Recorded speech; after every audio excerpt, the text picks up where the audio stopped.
Jean-Marc Torolion, bonjour, on est ravis de vous accueillir aujourd'hui. Vous êtes donc le nouveau président de la FNAIM, vous venez d'être à peine nommé, la passation de pouvoir vient d'avoir lieu, j'imagine que c'est un honneur d'exercer ces nouvelles fonctions.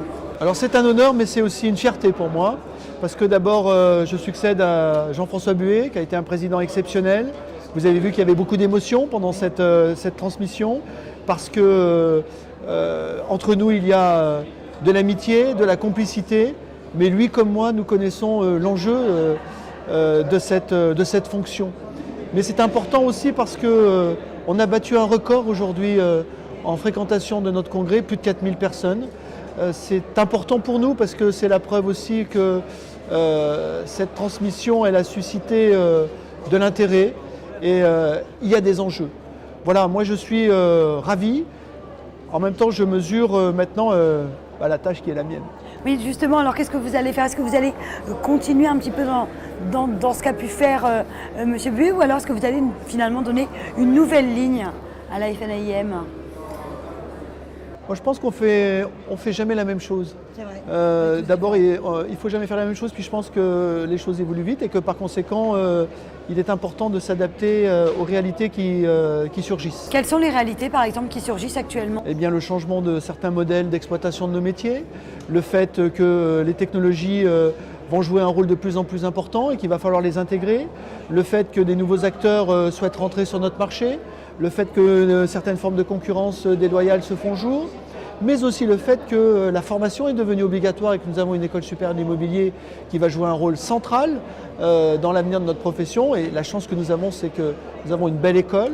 Le fait aussi que nous avons besoin de moderniser l'image de la fédération.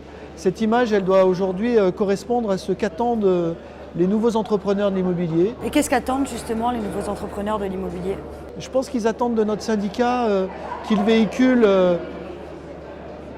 un marqueur de modernité, un marqueur d'ouverture, un marqueur de professionnalisme, un marqueur d'agilité, et que les services qu'ils délivrent correspondent exactement à ce qu'ils attendent, qu'il y ait en toute chose une valeur ajoutée.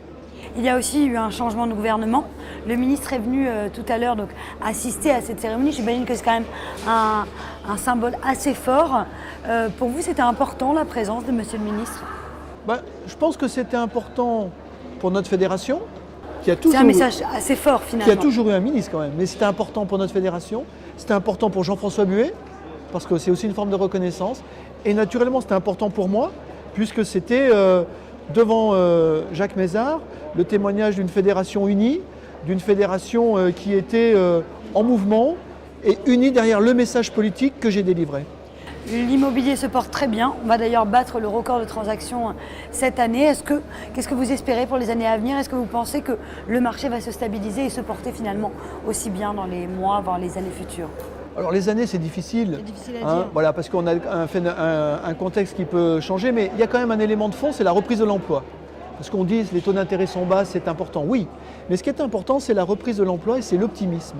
Et Jacques Mézard a délivré un message d'optimisme, j'ai délivré un message d'optimisme à l'égard des adhérents, et je crois que cet état d'esprit-là est très bon pour l'immobilier, parce que quand on a confiance, eh bien on achète, on investit, on se met à l'abri, on a envie de construire à titre personnel comme d'une façon patrimoniale. Donc oui, je pense que l'année 2018 sera encore une belle année de l'immobilier, et je pense que les taux d'intérêt resteront bas, la reprise économique est là, l'emploi s'améliore, tant mieux. Et on a confiance en vous donc pour continuer à mener à bien le projet donc en tant que nouveau président de la FNAIM. Merci beaucoup Alexandra. Le meilleur. Merci beaucoup.